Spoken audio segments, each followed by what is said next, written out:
ರಾಘವಪುರ ಅನ್ನೋ ಹಳ್ಳಿ ಸಮುದ್ರದ ದಡದಲ್ಲಿತ್ತು. ಹಳ್ಳಿಯ ಗಾಳಿಯಲ್ಲಿ ಸಮುದ್ರ, ಮರಳು, ದನಕರುಗಳ ಕೂಗು ಎಲ್ಲ ಬೆರ್ತ್ ಹೋಗಿತ್ತು. ಪ್ರತಿದಿನ ಬೆಳಗ್ಗೆ ಎಲ್ರೂ ಪಂಚಾಯಿತಿ ಹತ್ರ ಸೇರ್ತಾ ಇದ್ರು. ಜೀವನ ಸರಳ ಆಗಿದ್ರು ಸುಂದರವಾಗಿತ್ತು. ಇದೇ ಆ ಹಳ್ಳಿ ಎಲ್ಲಿ ಧೀರಜ್ ಅನ್ನೋ ಓದಿರುವಂತ ಹುಡುಗ ಹಳ್ಳಿ ಜನರ ಒಂದು ನಂಬಿಕೆ ಆಗಿದ್ದ. ಪೂಜಾ ಅವನ ಆತ್ಮೀಯ ಗೆಳತಿ ಆಗಿದ್ಲು. ಅವರಿಬ್ರು ದಿನ ಹಳ್ಳಿ ಜನರ ಸಮಸ್ಯೆಗಳನ್ನ ಕೇಳ್ತಾ ಇದ್ರು. ಅವತ್ತು ಪಂಚಾಯಿತಿ ಮುಂಚೆಗಿಂತ ತುಂಬಾ ಶಾಂತವಾಗಿತ್ತು. ಜನ ಮುಂದೆ ಬರಬಹುದಾದಂಥ ಸಮಸ್ಯೆಗಳ ಬಗ್ಗೆ ಚಿಂತೆ ಮಾಡ್ತಾ ಇದ್ರು. ಧೀರಜ್ ಮತ್ತೆ ಪೂಜಾನು ಅದ್ರ ಬಗ್ಗೆನೇ ಮಾತಾಡ್ತಾ ಇದ್ರು. ಆಗ ಊರಿನ ಮುಖ್ಯಸ್ಥ ನಿಧಾನವಾಗಿ ನಡ್ಕೊಂಡು ಪಂಚಾಯಿತಿ ಹತ್ರ ಬಂದ. ಧೀರಜ್, ಸರ್ಕಾರದಿಂದ ನನ್ನ ಹತ್ರ ಒಂದು ಪ್ರಸ್ತಾಪ ಬಂದಿದೆ. ನಮ್ಮ ಹಳ್ಳಿ ಸಮುದ್ರದ ತೀರದಲ್ಲಿದೆ, ತುಂಬಾ ಸುಂದರವಾಗಿದೆ. ಸರ್ಕಾರದವ್ರು ಇಲ್ಲಿ ಒಂದು ಸುಂದರವಾದ ಕಾಲೋನಿ ಮಾಡ್ಬೇಕನ್ಕೊಂಡಿದ್ದಾರೆ. ಅವಾಗ ನಮ್ ಹಳ್ಳಿ ಜನ ಎಲ್ಲಿರೋದು ಸರ್ಪಂಚ್ರೆ? ಪೂಜಾಳ ಧ್ವನಿಲಿ ಭಯ ಇರ್ಲಿಲ್ಲ, ಆದ್ರೆ ಅವ್ರ ಹಳ್ಳಿಯವ್ರ ಬಗ್ಗೆ ಕಾಳಜಿ ಇತ್ತು. ಸರ್ಕಾರ ನಿಮ್ಮೆಲ್ರಿಗೋಸ್ಕರ ಒಂದು ಒಳ್ಳೆ ಅನುಕೂಲನ ಮಾಡಿಕೊಡುತ್ತೆ. ನೀವೆಲ್ರೂ ಇದೊಂದು ಪೇಪರ್ ಮೇಲೆ ಸಹಿ ಹಾಕಿದ್ರೆ ಸಾಕು. ಸರ್ಪಂಚರು ಒಂದ್ ಫೈಲನ್ನ ಕೊಟ್ರು. ನೀವಿಬ್ರು ಹಳ್ಳಿಯಲ್ಲಿ ತುಂಬಾ ಓದ್ಕೊಂಡಿರೋರು, ಬೇಕಂದ್ರೆ ಈ ಪತ್ರನ ಓದಿ. ಬೇಡ ಸರ್ಪಂಚರೇ, ನನಗೆ ನಿಮ್ಮ ಮೇಲೆ ಪೂರ್ತಿಯಾಗಿ ನಂಬಿಕೆ ಇದೆ. ನಾನು ನಿಮ್ಗೆ ಇಷ್ಟ ಹೇಳಕ್ ಇಷ್ಟಪಡ್ತೇನೆ. ಹಳ್ಳಿಲಿ ಯಾರ್ದಾದ್ರೂ ಮನೆ ಹಾಳಾಗೋದ್ರೆ ಸರ್ಕಾರದಿಂದ ಮನೇನ ಕಟ್ಸ್ಕೊಡೋದಕ್ಕೆ ಹೇಳಿ. ಅವ್ರಿಲ್ಲಿ ಅದೇನ್ ಮಾಡ್ಬೇಕು ಅಂತ ಅನ್ಕೊಂಡಿದ್ರು ಅದನ್ನ ಮಾಡೋದಕ್ಕೆ ಹೇಳಿ. ಅದರಿಂದ ಹಳ್ಳಿಯವ್ರಿಗೂ ಸಹಾಯ ಆಗ್ಬೇಕು. ಧೀರಜ್ನ ಮಾತುಗಳಲ್ಲಿ ಮುಗ್ಧತೆನೂ ಇತ್ತು, ಮತ್ತೆ ಭರವಸೆನೂ. ಒಳ್ಳೇದಾಯ್ತು, ನೀನು ಊರ ಜನರಿಗೆಲ್ರಿಗೂ ವಿಷಯ ತಿಳಿಸು. ನಮ್ಮಳ್ಳಿ ಈಗ ತುಂಬಾ ಮುಂದುವರಿಯುತ್ತೆ. ಮತ್ತೆ ಅವನದೇ ಭರವಸೆಯಲ್ಲಿ ಹಳ್ಳಿಯ ಮನೆ ಮನೆಗೂ ಹೋಗೋಕ್ ಶುರು ಮಾಡ್ದ. ಪೂಜಾನು ಅವನ್ ಜೊತೆನೆ ಇದ್ಲು. ಇಬ್ರು ಮನೆ ಮನೆಗೂ ಹೋದ್ರು. ಹಳ್ಳಿಯವರು ಧೀರಜ್ನ ಮಾತುಗಳನ್ನ ಕೇಳಿ ಡಾಕ್ಯುಮೆಂಟ್ ಮೇಲೆ ಹೆಬ್ಬೆಟ್ಟೊತ್ತಿದ್ರು. ಕೆಲವು ಸಮಯದ ನಂತರ ಧೀರಜ್ ಮತ್ತೆ ಪೂಜಾ ಎಲ್ಲಾ ಫೈಲ್ಸ್ನು ತಗೊಂಡು ಸರ್ಪಂಚ್ರ ಮನೆ ಹತ್ರ ಬಂದ್ರು. ಇಬ್ರು ಕಣ್ಣಲ್ಲೂ ಒಂದ್ ಆಸೆ ಇತ್ತು, ಹಳ್ಳಿ ಬೇಗ ಬದ್ಲಾಗತ್ತೆ ಅಂತ. ನೀನ್ ತುಂಬಾ ಒಳ್ಳೆ ಕೆಲಸ ಮಾಡಿದ್ಯಾ ಧೀರಜ್. ಧೀರಜ್ ಮತ್ತೆ ಪೂಜಾ ಅಲ್ಲಿಂದ ಹೊರಟಿದ್ದ ಹಾಗೆ ಸರ್ಪಂಚ್ರ ಮುಖದ ಮೇಲಿದ್ದ ನಗು ವಿಕಾರವಾಗಿ ಬದಲಾಯ್ತು. ಮುಟ್ಟಾಳ ಮೂರ್ಖ, ಒಂದ್ಸಲ ಇವನ್ ಪತ್ರ ಓದಿದಿದ್ರೆ ಗೊತ್ತಾಗ್ತಿತ್ತು ಯಾವುದೇ ಸರ್ಕಾರದ ಯೋಜನೆಗಳಿದ್ರಲ್ಲಿ ಇಲ್ಲ ಅಂತ. ನಾನು ಈ ಎಲ್ಲ ಆಸ್ತಿಗಳನ್ನ ಒಬ್ಬ ದೊಡ್ಡ ಬಿಲ್ಡರ್ಗೆ ಮಾರ್ಬಿಟ್ಟಿದ್ದೀನಿ. ಇವಾಗ ಇಲ್ಲಿ ಇಂಡಸ್ಟ್ರಿಯಲ್ ಏರಿಯಾ ಬರುತ್ತೆ. ಹಸು ಸಗಣಿ ಇಲ್ಲಿ ಇರೋದಿಲ್ಲ, ಎಲ್ಲ ನಾಶ ಆಗುತ್ತೆ. ಕೆಲವು ದಿನಗಳಲ್ಲೇ ರಾಘವಪುರದ ಬೆಳಿಗ್ಗೆಗಳು ಕೆಟ್ಟ ಕನಸಿನ ಹಾಗೆ ಬದಲಾದ್ವು. ಹಳ್ಳಿಗೆ ದೊಡ್ಡ ದೊಡ್ಡ ಬುಲ್ಡೋಸರ್ಗಳು ಬಂದಿದ್ವು. ಮನೆಯ ಗೋಡೆಗಳು ಮತ್ತೆ ಮನುಷ್ಯರ ನೆನಪುಗಳು ಮತ್ತೆ ಮಣ್ಣಿನ ಸುಗಂಧ ಎಲ್ಲ ನಾಶ ಆಗ್ತಾ ಇತ್ತು. ಸರ್ಪಂಚ್ರೆ, ಮನೆಗಳನ್ನೆಲ್ಲ ಮುರಿತಾ ಇದ್ದಾರೆ. ನಾವೀಗ ಎಲ್ಲಿರ್ಬೇಕು? ನೀವ್ ಹೇಳಿದ್ರಿ ನಮ್ಗೆ ಮನೆಗಳನ್ನ ಕಟ್ಟಿಸ್ಕೊಡ್ತಾರೆ ಅಂತ. ಹೋಗಿ ಇಲ್ಲಿಂದ ನೀವು. ಯಾರು ಏನು ನಿಮ್ಗೆ ಕಟ್ಸ್ಕೊಡೋದಿಲ್ಲ. ನನಗೆ ಈ ಹಳ್ಳಿ ಜೀವನದಿಂದ ಸಾಕಾಗೋಗಿತ್ತು ಗೊತ್ತಾ. ಇವಾಗ ಇಲ್ಲಿ ಇಂಡಸ್ಟ್ರಿಯಲ್ ಏರಿಯಾ ಬರುತ್ತೆ. ನಿನ್ನ ಮನೆ ಈಗ ನನ್ನ ಮನೆ. ಹಾ, ಒಂದಿನ ನೀನು ಈಗ ತಗೊಂಡು ಹೋಗ್ಬೋದು. ಹಸು ಮತ್ತೆ ಸಗಣಿ ಇದ್ಯಾವುದು ನನಗೆ ಅವಶ್ಯಕತೆ ಇಲ್ಲ. ಪೂಜಾ ಕಣ್ ತುಂಬಂತು, ಮತ್ತೆ ಧೀರಜ್ ಮನ್ಸು ಮುರಿದು ಹೋಗಿತ್ತು. ಹಳ್ಳಿಯವರೆಲ್ಲ ಅವರಿಬ್ಬರನ್ನೇ ಬೈತಾ ಇದ್ರು. ಧೀರಜ್ ಅವ್ರ ನಾಶವಾಗಿರೋ ಮನೆ ಮುಂದೆ ನಿಂತಿದ್ದ. ಅವನ್ ಕನ್ಸ್ಗಳ್ ಹಾಗೇನೆ ಅವನ್ ಮನೇನು ಮುರಿದು ಹೋಗಿತ್ತು. ನನ್ನಿಂದ ಎಲ್ರು ಮನೇನು ಕೂಡ ಒಡೆದು ಹಾಕಿದ್ರು. ಆಗ ಅವ್ರ ಅಜ್ಜಿ ಅವನ ಹತ್ರ ಬಂದ್ಲು. ಅವ್ರ ಕಣ್ಣಲ್ಲಿ ವಯಸ್ಸಿನ ಅನುಭವನೂ ಇತ್ತು, ಮತ್ತೆ ನಂಬಿಕೆಯ ಧೈರ್ಯನೂ ಇತ್ತು. ಸೋಲಿನೊಪ್ಕೋಬೇಡ ಮಗು. ಧೀರಜ್ ಅವ್ರ ಅಜ್ಜಿ ಕಡೆ ನೋಡ್ದ. ಅವಳೇ ಅವನ್ ಕೊನೆ ಭರವಸೆ ಅನ್ನೋ ಹಾಗೆ ನೋಡ್ದ. ಇಲ್ಲಿಂದ ಸ್ವಲ್ಪ ದೂರದಲ್ಲಿ ಸಮುದ್ರದ ಮಧ್ಯದಲ್ಲಿ ಒಂದ್ ಮನೆ ಇದೆ. ಅಲ್ಲಿ ಒಬ್ಳು ವಯಸ್ಸಾದ ಮುದುಕಿ ಇರ್ತಾಳೆ. ಅವಳು ನನ್ಗೆ ಮುಂಚೆ ಒಂದ್ಸಲ ಹೇಳಿದ್ಲು, ಸಗಣಿ ತುಂಬಾ ಉಪಯೋಗಕ್ಕೆ ಬರುತ್ತೆ ಅಂತ. ಈಗ ಆ ಸಮಯ ಬಂದಿದೆ. ಸರ್ಪಂಚ್ರಿಗೆ ಈ ವಿಷಯನ ತಿಳಿಸೋ ಅಂತ ಸಮಯ. ಏನ್ ಹೇಳ್ತಿದ್ಯಾ ಅಜ್ಜಿ? ಆ ಹೆಂಗ್ಸು ಸಗಣಿ ಬಗ್ಗೆ ತುಂಬಾನೇ ತಿಳ್ಕೊಂಡಿದ್ದಾಳೆ. ಅವಳ ಜ್ಞಾನ ನಮಗೆ ತುಂಬಾನೇ ಸಹಾಯಕ್ ಬರ್ಬಹುದು. ಮಾರನೇ ದಿನಾನೇ ಧೀರಜ್, ಪೂಜಾ ಮತ್ತೆ ಅಜ್ಜಿ ಒಂದ್ ದೋಣಿಲಿ ಆ ಮುದುಕಿ ಮನೆ ಹತ್ರ ಹೊರಟ್ರು. ಸಮುದ್ರದ ಅಲೆಗಳು ಶಾಂತವಾಗಿದ್ವು, ಆದ್ರೆ ಅವ್ರ 3 ಜನದ ಮನ್ಸಲ್ಲೂ ಬಿರುಗಾಳಿನೇ ಇತ್ತು. ಆ ದ್ವೀಪ ನಿರ್ಜನವಾಗಿತ್ತು, ಆದ್ರೆ ಆ ಗಾಳಿಲಿ ಒಂದ್ ರಹಸ್ಯನೇ ಇತ್ತು. ಅಲ್ಲೇ ಆ ಮುದುಕಿ ಅವ್ರಿಗೆ ಸಿಕ್ಕಿದ್ಲು. ಬಿಳಿ ಕೂದ್ಲು, ಹೊಳೆಯೋ ಕಣ್ಣುಗಳು ಮತ್ತೆ ಮುಖ ಒಂದು ಅನುಭವದ ಪುಸ್ತಕದ ಹಾಗಿತ್ತು. ಧೀರಜ್ ಎಲ್ಲಾನು ಅವಳಿಗೆ ಹೇಳ್ದ. ಅವಳು ಅವನ್ ಮಾತುಗಳನ್ನೆಲ್ಲ ಕೇಳಿಸ್ಕೊಂಡ್ಲು. ಮತ್ತೆ ಆ ದ್ವೀಪದಲ್ಲಿ ಒಂದ್ ಗೂಡೆ ಹತ್ರ ಕರ್ಕೊಂಡು ಹೋದ್ಲು. ಅಲ್ಲಿ ಪ್ರಾಚೀನವಾದ ಗೋಶಾಸ್ತ್ರನ ಇಟ್ಟಿದ್ರು.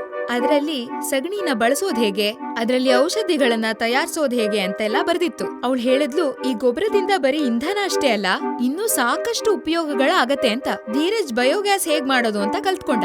ಪೂಜಾ ಅದರಿಂದ ಇಟ್ಕೆಗಳು ಮತ್ತೆ ಟೈಲ್ಸ್ ನ ಮಾಡೋದನ್ನ ಕಲ್ತ್ಕೊಂಡ್ಲು. ಮತ್ತೆ ಅವರಜ್ಜಿ ಜೈವಿಕವಾದ ಮಣ್ಣನ್ನ ಮಾಡೋದನ್ನ ಕಲ್ತ್ಕೊಂಡ್ಲು. ಅದು ಗಿಡಗಳು ಬೇಗ ಬೆಳೆಯೋದಕ್ಕೆ ಸಹಾಯ ಮಾಡತ್ತೆ. ಮತ್ತೆ ಆ ಮುದುಕಿ ಸಗಣಿಯ ಮಹತ್ವದ ಬಗ್ಗೆ ಪೂರ್ತಿಯಾಗಿ ಅವ್ರಿಗೆ ಹೇಳ್ಕೊಟ್ಲು. ಆ ದ್ವೀಪದಲ್ಲಿ ಎಷ್ಟೋ ದಿನಗಳಿದ್ದು ಪ್ರಯತ್ನ ಶ್ರಮದಿಂದ ಎಷ್ಟೋ ವಿಷಯಗಳನ್ನ ಕಲ್ತ್ಕೊಂಡ್ರು. ಮತ್ತೆ ಒಂದು ದೊಡ್ಡ ನಿರ್ಧಾರಕ್ ಬಂದ್ರು. ಅವ್ರಿಗೆ ಗೊತ್ತಿತ್ತು ಅವ್ರ ಊರಲ್ಲಿ ಇವಾಗ ಯಾವ ಮನೇನೂ ಉಳಿದಿಲ್ಲ ಅಂತ. ಹಾಗಾಗಿ ಅವರು ಹಳ್ಳಿಯವರಿಗೆ ಒಂದ್ ಸಂದೇಶನ ಕಳಿಸಿದ್ರು. ತಕ್ಷಣನೇ ಆ ಹಳ್ಳಿ ಜನರೆಲ್ಲ ಅವ್ರ ಹಸು ಎಮ್ಮೆಗಳನ್ನ ಕರ್ಕೊಂಡು ದೋಣಿಗಳಲ್ಲಿ ಆ ದ್ವೀಪದ ಹತ್ರ ಬಂದ್ರು. ಯಾವ ದ್ವೀಪ ಮೊದಲು ನಿರ್ಜನವಾಗಿತ್ತೋ ಈಗ ಅದೇ ಅವರ ಆಶಾಕಿರಣ ಆಗಿತ್ತು. ಅದೇ ಅವ್ರು ವಾಸ ಮಾಡೋ ಜಾಗ ಕೂಡ ಆಗೋದ್ರಲ್ಲಿತ್ತು. ಹಳ್ಳಿ ಅವರೆಲ್ಲ ಅವ್ರ ದನಕರುಗಳ ಜೊತೆ ಅಲ್ಲಿಗೆ ಬಂದಿದ್ರು. ಎಲ್ರ ಮುಖದಲ್ಲೂ ಸುಸ್ತಿದ್ರು, ಕಣ್ಣುಗಳಲ್ಲಿ ಒಂದ್ ಹೊಸ ಕನಸಿತ್ತು. ಧೀರಜ್ ಎಲ್ರಿಗೂ ಹೇಳ್ದ, ಇಲ್ಲಿ ಸಗಣಿನೇ ಅವ್ರ ಜೀವನನ ಬದಲಿಸುತ್ತೆ ಅಂತ. ನಾವೆಲ್ಲ ಸೇರ್ಕೊಂಡು ಇಲ್ಲಿ ನಮ್ಮ ಹೊಸ ಮನೆನ ಕಟ್ಟೋಣ.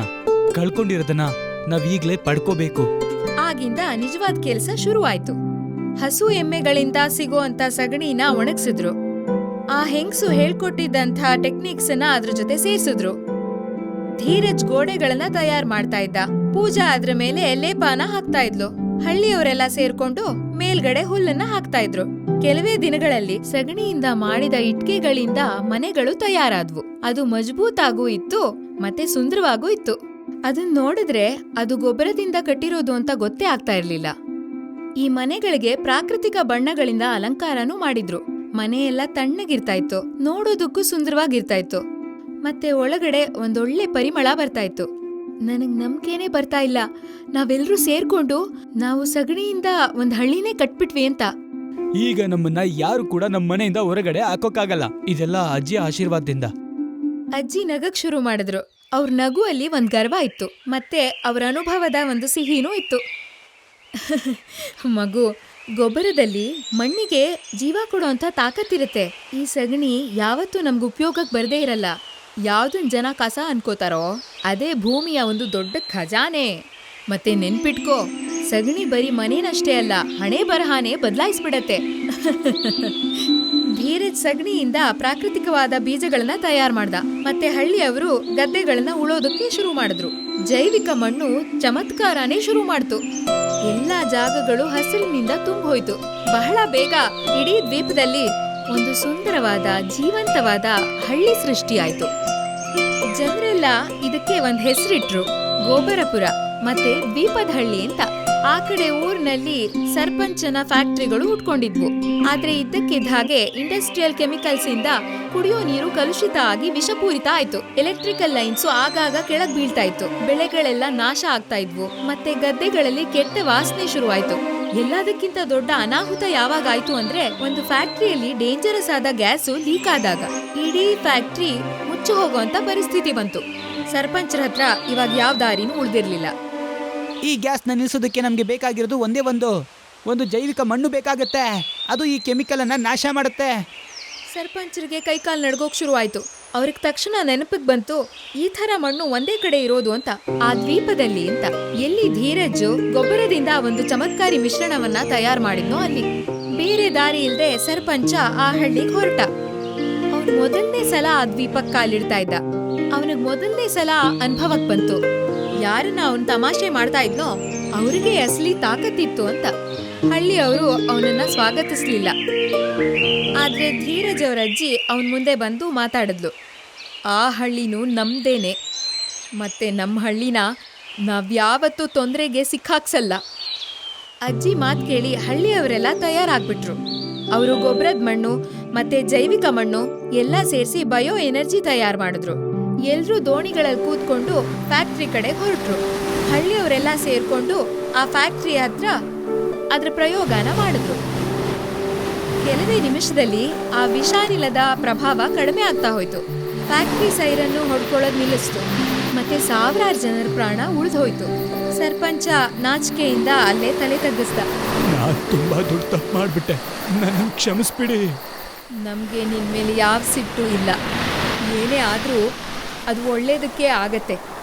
ನೀನ್ ನಮಗ್ ಮೋಸ ಮಾಡದೇ ಇದ್ದಿದ್ರೆ ನಾವಿದನ್ನೆಲ್ಲ ಮಾಡಕ್ ಸಾಧ್ಯನೇ ಆಗ್ತಾ ಇರ್ಲಿಲ್ಲ.